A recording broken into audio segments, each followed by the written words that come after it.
దర్శించి దేవుడే ఒక బాలుని దర్శించి నీకేం కావాలన్నాడు, నీకు ఏమి కావాలో కోరుకో. బాలుడైన సొలొమోను మాట్లాడుతున్నాడు, దేవా ఇంత గొప్ప జనమైన ఎవరా జనం, నీ జనం అంట. గమనించు, నీ జనం, నీ జనములకు మంచి చెడ్డలను తీర్పు తీర్చడానికి నాకు జ్ఞానం సరిపోదు. ఎందువలనగా నీ జనాల్లో నీకంటే ఎక్కువగా జ్ఞానంతో ఉన్నారు. ఎందుకంటే వారి సంగతి నాకు బాగా తెలుసు. నీ జనాన్ని అపరిమితమైన జ్ఞానములో లౌకిక ఆత్మచేత నింపబడి కుడి ఎడమలో తెలవకుండా ప్రపంచం మీద చదివినటువంటి జనాంగం, అక్రమంలో విస్తరించేటువంటి జనాంగం, మంచి చెడ్డలను తెలియనిచ్చే జ్ఞానం కావాలి. ఆ జ్ఞానం పైనుండి కావాలి. దేవాన్ని ఇవ్వాలి. సొలొమోనుకు దేవుడు జ్ఞానముతో పాటుగా సమస్త ఐశ్వర్యమును ఘనతయు దేవుడు ఆ కుమారునికి దయచేయగా, తర్వాత తీర్పు చదిగా మనం. తర్వాత తీర్పు, ఒక వేశ్య మరియు ఒక మంచి స్త్రీ యొక్క కుమారుని దొంగిలించి ఆ కుమారుని విషయంలో ఒక పెద్ద సమస్యను సొలొమోను దగ్గర వచ్చినట్లు మనం చూస్తాం. వాక్యం చదివాం. పైనుండి వచ్చేటువంటి జ్ఞానం యొక్క అద్భుతమైనటువంటి పరిపక్వత ఎలా ఉందో మనం గమనించవచ్చు. అక్కడ భూసంబంధమైన జ్ఞానం చెప్తా ఉంది, ఇదిగో ఈ కుమారుణ్ణి రెండుగా ముద్ద చేసి చెరకు ఒక్కించేసి. భూసంబంధమైన జ్ఞానం చెడును కొడుతుంది. భూసంబంధమైన జ్ఞానం ఎదుటి వాడిని కీడి కొడుతుంది. భూసంబంధమైన జ్ఞానం ఎదుటి వాడిలో మంచి లక్షణాలను చూడడానికి అంగీకరించిన ఉదయం. పరసంబంధమైనటువంటి జ్ఞానం ఎలాంటిదిగా, ఇదిగో నా కుమారుడు లేకపోయినా పర్లేదు, నా కుమారుడు కోరికల పర్లేదు, నా కుమారుడు ఎల్లప్పుడూ బ్రతికుంటే చాలు, ఈ కుమారుని ఇదిగో ఆ స్త్రీకి ఇచ్చి. రాజు తీర్పు చెప్తున్నాడు. ఆ కుమార్తెకు ఈ కుమారుని అప్పగించుకుందు అనగా ఈ వేశ్య దుర్మార్గురాలు లోక సంబంధమైన లౌకిక సంబంధమైన జ్ఞానం చేత, కుయింపు చేత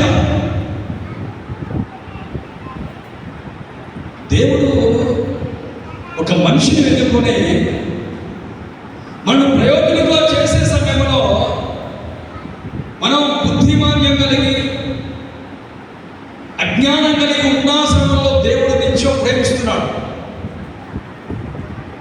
దేవుని యొక్క ప్రేమ ఇతర ఎదుట లౌకిక జ్ఞానమును నీవు అధిగమించడానికి దేవుడు ఇచ్చేటువంటి జ్ఞానము చాలా ప్రశస్తం. పైనుండి వచ్చేటువంటి జ్ఞానం, పైనుండి వచ్చేటువంటి జ్ఞానము రోజు మాట్లాడుతుందట.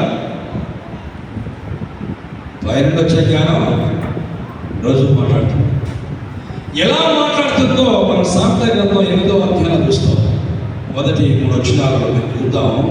సామెతల గ్రంథం 8వ అధ్యాయం మొదటి 3 వచనాల్లో ఆ జ్ఞానం ఎలా మాట్లాడుతుందో ఈ వాక్యంలో మనం చూస్తాం. సామెతల గ్రంథం, ఘోషించుచున్నది, వివేచన తన స్వరం వినిపించున్నది, త్రోవ పక్కన రాజా వీధుల మొగలలోను నడి మార్గములో నిల్చున్నది, కుమ్మముల యొద్దను పురధానముల యొద్దను పట్టణము గౌని యొద్ద నిలబడి అది ఇలాగ ప్రకటన చేయుచున్నది, మానవులారా మీకే నేను ప్రకటించున్నాను, నరులారా మీకే నా కంఠస్వరం వినిపించుచున్నాను, జ్ఞానం లేని వాళ్ళ జ్ఞానం ఏంటిదని తెలుసుకోండి, బుద్ధిహీనులారా బుద్ధి ఏంటని యోచించుకోండి, నేనే శ్రేష్టమైన సంగతులు చెబుతున్నాను. జ్ఞానం నివాసము కట్టుకొని దానికి 7 స్తంభములు తొలిపించుకొని అది ఉన్నది. ఏమిటి జ్ఞానం? దైవ గ్రంథంలో చక్కగా సామెతల గ్రంథంలో మనం చదివాం. జ్ఞానము ఘోషించుచున్నది, జ్ఞానము నడివీధుల్లో, పురవీధుల్లో, సంతలలో అన్ని చోట్ల అది కేకలేస్తూ, ఇదిగో మనుషులారా నేను మీకు ప్రకటన చేయించున్నాను, నిజమైనటువంటి జ్ఞానం ఏంటిదో తెలుసుకున్నది ప్రకటన చేయించుండగా మన చిన్నప్పుడు చిన్నప్పుడు నేను వరంగల్ జిల్లాలో మా అమ్మమ్మ గారు కూడా ఉండేవారు. ఉదయాన్నే ఒక ఇద్దరు ముగ్గురు బూరలు పట్టుకొని తిరుగుతూ ఉండేది. బూరలు మైకులు కదా అవి. ఏమిటి అనగా వాళ్ళ పాట, రండి రండి యేసుని యోధకు రమ్మనుచున్నాడు, రండి రండి యేసుని యోధకు రమ్మనుచున్నాడు, ప్రయాసపడి భారము మోయువారు, ప్రయాసపడి భారము మోయువారు, పరుగిడి వేగమే ప్రభుని యోధకు. ఈ పాట పాడచుండే అప్పుడు రుద్రపాటి సుందరరావు అని ఒక పంతులు గారు ఆయన పాడేది పాట. మేము చిన్నపిల్లగా లేచి ఈ పంతులు గారికి పని పాటలు నిద్ర డిస్టర్బ్ చేస్తున్నాను నేను. ఏం డిస్టర్బ్ అవుతుంది, ఏం డిస్టర్బ్ అవుతుంది? నిద్ర డిస్టర్బెన్స్. ఈనాటి కాలంలో అది మరీ ఎక్కువైంది. ఒకప్పుడు నిద్ర డిస్టర్బెన్స్ ఎక్కువ తక్కువ ఉండేది, ఇప్పుడు మరీ ఎక్కువైంది. ఎందుకంటే మనవాడు 11, 12, 1 గంట 2 వరకు వాట్సాప్లో చాలా బిజీగా ఉంటాడు. అదొక జ్ఞానం. ఏ జ్ఞానం? వాట్సాప్ జ్ఞానం. ఆ జ్ఞానం వచ్చేది అది తెగదు, ముడిపడదు. అక్కడ ప్రశ్న, ఇక్కడ సమాధానం, ఇక్కడ ప్రశ్న, అక్కడ సమాధానం. మొత్తం మీద మన పిల్లలు కానీ మనం కానీ అప్పుడప్పుడు 1 గంటకు నిద్రపోతాం. పొద్దున లేవడం మన వల్ల కాదు. ఇక్కడ వాక్యంలో ఇదిగో రండి రండి యేసుని యొద్దకు రమ్మనుచున్నాడు, ప్రయాసపడి భారం మోసుకొనుచున్న జనులారా. పరసంబంధమైనటువంటి జ్ఞానం నీ ప్రయాసను గుర్తించేది. వేరు చూపాలు ఎక్కడున్నావు, నువ్వు ఎక్కడున్నావో తెలియజేసేదే పరలోక సంబంధమైనటువంటి జ్ఞానం. అందువలనే జ్ఞానము అనగా ఇక్కడ వాక్యంలో సామెతల గ్రంథం 8వ అధ్యాయంలో జ్ఞానముగా యేసుక్రీస్తు యొక్క స్వార్థ, ద గాస్పెల్ పవర్, యేసుక్రీస్తు యొక్క స్వార్థ శక్తి జ్ఞానం, పరసంబంధమైన జ్ఞానం. డాక్టర్ నోబెల్, గొప్ప గొప్ప మిషనరీ, విలియం కేరీ లాంటి మహత్తరమైనటువంటి విలియం కేరీ త్రయం కలకత్తా ప్రాంతంలో సరెంపూర్ అనే ఒక అద్భుతమైనటువంటి యూనివర్సిటీని స్థాపించి, దైవ జ్ఞాన కళాశాల స్థాపించి నేటి వరకు ప్రపంచానికి వెలుగునిచ్చేటువంటి అద్భుతమైన కార్యాలు చేశారు. అది అద్భుతమైనటువంటి కార్యం. వారి ప్రాణాలు కూడా ఇక్కడ పోయాయి. దైవ సంబంధమైనటువంటి జ్ఞానం ఎప్పుడు కూడా ఇతరులను బ్రతికిస్తూనే ఉంటుంది. లౌకిక సంబంధమైన జ్ఞానం మనిషిని ప్రశ్నించి మానవుని అధోగతి పాలచేస్తుంది. అది దైవ గ్రంథంలో మనం చూస్తాం. యోసేపు అన్నల యొక్క క్షేమాన్ని చూడడానికి వెళ్ళాడు.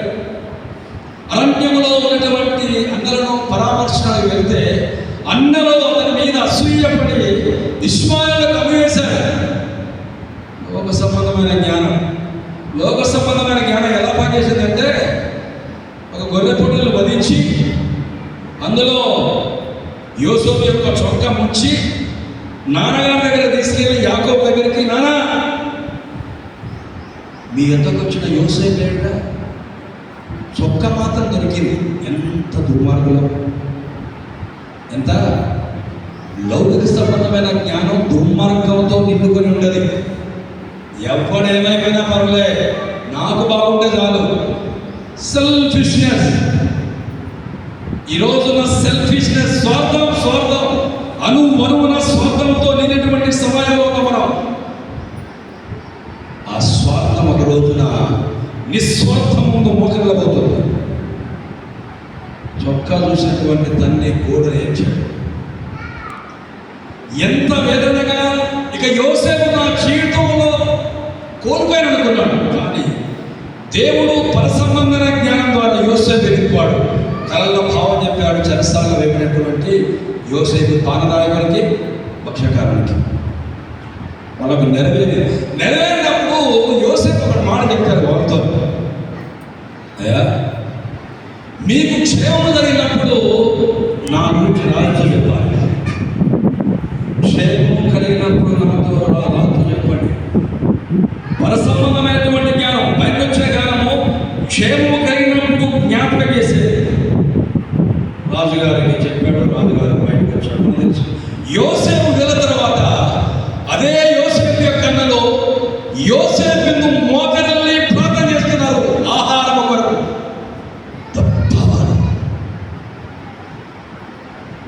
విశ్వం యొక్క నిజమైనటువంటి పవర్, ద విశ్వం కేంద్రం ఏవో అక్కడి నుంచి వచ్చినటువంటి పవర్. యోసేపు నిలబెట్టినప్పుడు యోసేపులో ఉన్న ప్రేమ ఆపుకోలేకపోయాడు. యోసేపు పరసమైన జ్ఞానంతో నింపబడినటువంటి అతడు తన అన్నల ముందు తన యొక్క తనను దాచుకోలేకపోయాడు.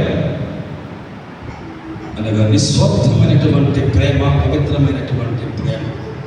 ఆ ప్రేమ ఎలా ఉందో మీరు యాకోబు పత్రికలో చూడండి. ఆ ప్రేమ ఎంత అమోఘమైందో. యాకోబు పత్రిక అధ్యాయం మీరు చూడండి 17వ వచనంలో, 3వ అధ్యాయం 17వ వచనం.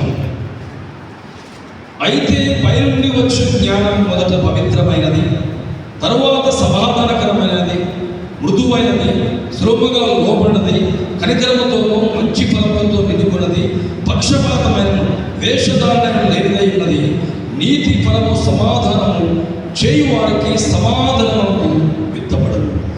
పైనుండొచ్చు జ్ఞానం, పైనుండొచ్చు జ్ఞానం ఇలాంటిదనగా మొదటిగా పవిత్రమైనది, ఆ తర్వాత సమాధానకరమైనది, ఆ తర్వాత మృదువైనది, ఆ తర్వాత లోబడినది, ఆ తర్వాత కనికరం చూపినది, ఆ తర్వాత మంచి ఫలముతో నిండుకున్నది, పక్షపాతం లేనిది. దేవుని యొక్క అద్వితీయమైనటువంటి కృప, దేవుని యొక్క ఆశీర్వాదముతో యోసేపు